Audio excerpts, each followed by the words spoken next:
Assalamualaikum warahmatullahi wabarakatuh. Perkenalkan, nama saya Halijah.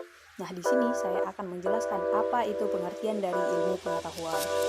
Nah, di sini ilmu pengetahuan itu terdiri dari dua kata. Yang pertama ada ilmu dan yang kedua ada pengetahuan. Nah, di sini ilmu itu yaitu pengetahuan yang diperoleh melalui metode pengamatan, percobaan, dan penarikan kesimpulan dari fakta empiris. Nah, fakta empiris tersebut bisa dicapai melalui fakta kimia, fisika, dan fakta eksperimental lainnya. Dan selanjutnya yaitu pengertian pengetahuan. Nah, pengetahuan tersebut yaitu perspektif manusia atau fakta. Di sini ada dua pengetahuan, yaitu pengetahuan ilmiah dan pengetahuan biasa. Pengetahuan biasa itu diperoleh dari keseluruhan bentuk upaya manusia seperti perasaan, pikiran, pengalaman, panca indera, dan intuisi. Yang kedua adalah pengetahuan ilmiah, yaitu juga merupakan keseluruhan bentuk upaya manusia untuk mengetahui sesuatu, tetapi dengan memperhatikan objek dengan cara yang digunakan dari pengetahuan tersebut. Nah, selanjutnya yaitu pengertian ilmu pengetahuan. Sedangkan ilmu pengetahuan itu sendiri yaitu merupakan implementasi dari pengetahuan yang ada berdasarkan pada rasio dan faedah-faedah yang ada. Nah, sekian dari saya. Terima kasih. Assalamualaikum warahmatullahi wabarakatuh. Saya Misnatun Nurfadilah dari program studi ilmu komunikasi 2020 akan membacakan hasil presentasi kami tentang karakteristik ilmu, yang mana saya akan membacakan karakteristik umum dari ilmu pengetahuan, yang mana yang pertama ada sistematis ilmu, yang kedua ada konsistensi ilmu, yang ketiga ada eksplisit ilmu, yang keempat ada ilmiah ilmu.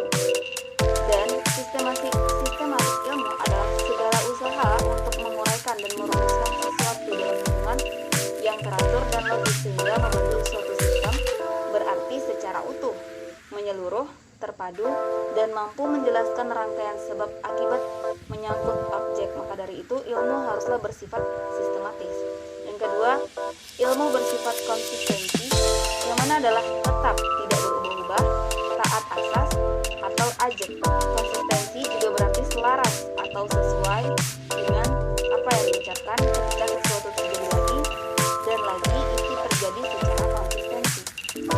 Selanjutnya ada eksplisit, merupakan makna yang diutarakan secara gamblang, tegas, dan berterus terang sehingga pendengar dengan jelas mengertikan maksud dan tujuan dari pernyataan yang dinyatakan oleh si penutur. Maka dari itu ilmu juga harus bersifat secara eksplisit agar dalam penyampaiannya secara gamblang dan tegas dan dapat dimengerti oleh si pendengar. Dan terakhir adalah ilmu bersifat ilmiah, adalah segala sesuatu yang bersifat keilmuan didasarkan pada ilmu pengetahuan atau memenuhi syarat atau kaidah ilmu pengetahuan. Itu presentasi saya. Assalamualaikum warahmatullahi wabarakatuh. Salam sejahtera bagi kita semua.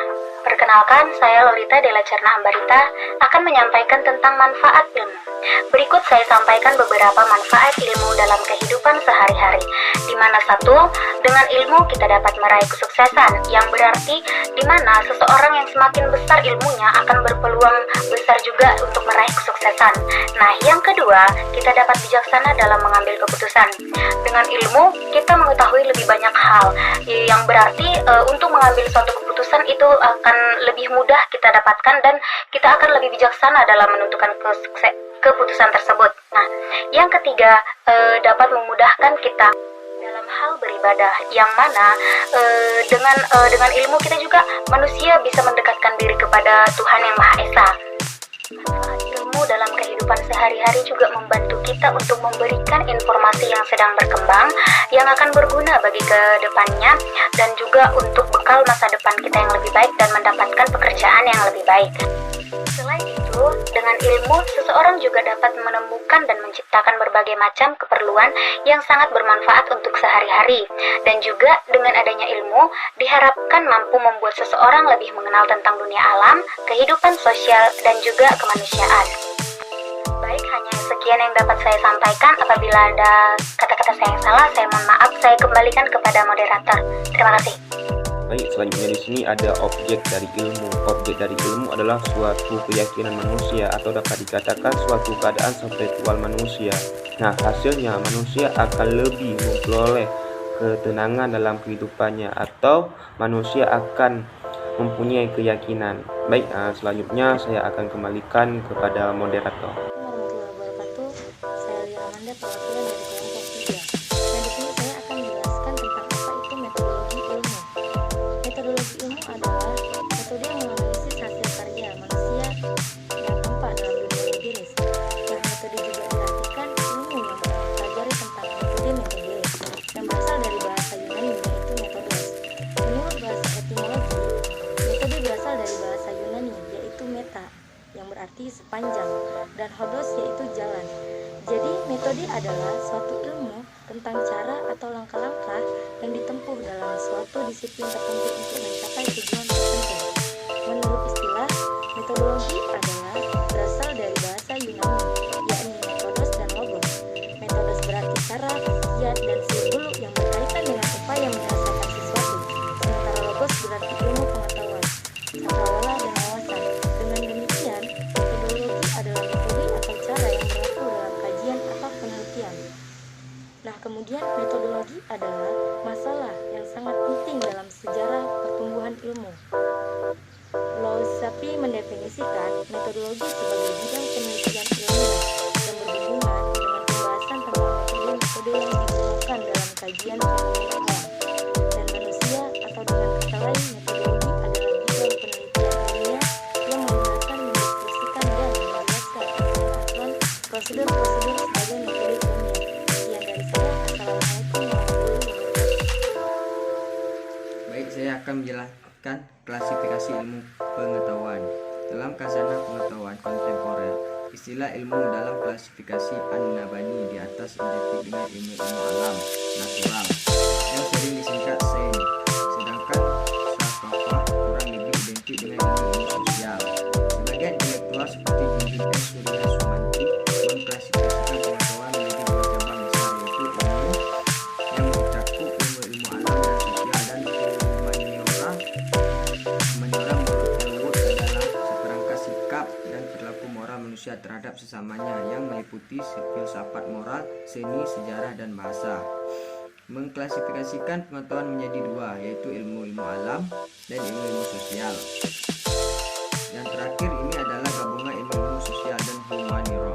Istilah Sakafah menurut An-Nabani tampaknya lebih cepat diterjemahkan sebagai adapun klasifikasi ilmu-ilmu praktis filsuf muslim yang membaginya ke dalam tiga jenis, yaitu etika, ekonomi, dan politik.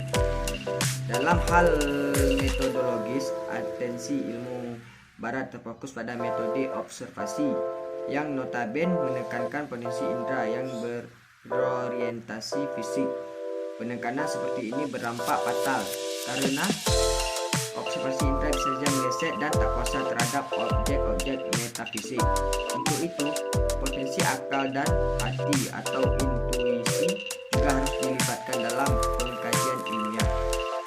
Jauh hari sebelumnya, tradisi filsafat Islam mengakomodasi seluruh potensi tersebut, sebagaimana terlihat pada konsep Surawardi yang membagi pendekatan kepada dua macam, yaitu diskursif dan eksperiensial.